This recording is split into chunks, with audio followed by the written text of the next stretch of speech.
taxpayers' money. The death of Her Majesty the Queen is a huge shock to the nation and to the world. Queen Elizabeth II was the rock on which modern Britain was built. Our country has grown and flourished under her reign. Britain is the great country it is today because of her. She ascended the throne just after the Second World War. She championed the development of the Commonwealth from a small group of 7 countries to a family of 56 nations, spanning every continent of the world. We are now a modern, thriving, dynamic nation. Through thick and thin, Queen Elizabeth II provided us with the stability and the strength that we needed. She was the very spirit of Great Britain, and that spirit will endure. She has been our longest ever reigning monarch. It's an extraordinary achievement to have presided with such dignity and grace for 70 years. Her life of service stretched beyond most of our living memories. In return, she was loved and admired by the people in the United Kingdom and all around the world. She has been a personal inspiration to me and to many Britons. Her devotion to duty is an example to us all. Earlier this week, at 96, she remained determined to carry out her duties as she appointed me as her 15th Prime Minister. Throughout her life, she's visited more than 100 countries, and she has touched the lives of millions around the world. In the difficult days ahead, we will come together with our friends across the United Kingdom, the Commonwealth and the world to celebrate her extraordinary lifetime of service. It is a day of great loss, but Queen Elizabeth II leaves a great legacy. Today the crown passes, as it has done for more than 1,000 years, to our new monarch, our new head of state, His Majesty King Charles III.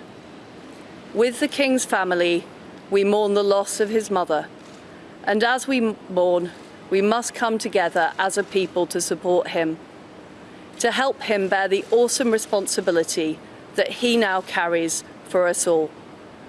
We offer him our loyalty and devotion, just as his mother devoted so much to so many for so long. And with the passing of the second Elizabethan age, we usher in a new era in the magnificent history of our great country, exactly as Her Majesty would have wished, by saying the words, "God save the King."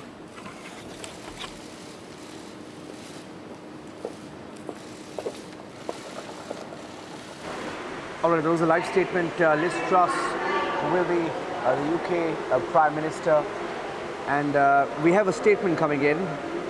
The UK media has just released what it calls the new king. The new king as releasing a statement. And a statement has been issued by the royal family on behalf of Charles, the new king. And Charles, the new king, has said in his new statement. John, are you there? John White? Let me see if John's still on the phone line, if I can go back to him. All right, seem to have lost the phone line there with John. Just when he was speaking, we had a statement from Liz Truss, the new UK Prime Minister. All right, the new king, that's King Charles, has issued a statement writing that the death of my beloved mother, Her Majesty the Queen, is a moment of greatest sadness for me and all members of my family. We mourn profoundly the passing of a cherished sovereign and a much loved mother. I know her loss will be deeply felt throughout the country, the realms and the Commonwealth, and by countless people across the world. And during the period of this mourning and change, my family and I will be comforted and sustained by our knowledge of the respect and deep affection in which the Queen was so widely held. So we were speaking to John White, an author and political analyst, when we had to cut across to Liz Truss, who just issued a statement outside 10 Downing Street. I'm going back to John. John, sorry I had to cut you short there. Liz Truss was speaking. What's you had strong views on the continuation of the monarchy? Yes, the monarchy is long overdue for the UK monarchy to be abolished in service to democracy, in service to equality, in service to modernity. This semi-feudal institution, which sits at the apex of British society, is the very acme of the class system that has got so much damage in UK society. It allows people to believe that there's a hierarchy of human worth, which I reject on principle. The monarchy sucks up billions of pounds in UK taxpayers' money. I don't agree that the Queen was someone who served the nation. She was served by the nation. Living in the lap of luxury at taxpayers' expense is not serving. Serving is working in a hospital ward for 12, 14 hours a day during COVID. Serving is driving a bus during COVID at risk to your own life.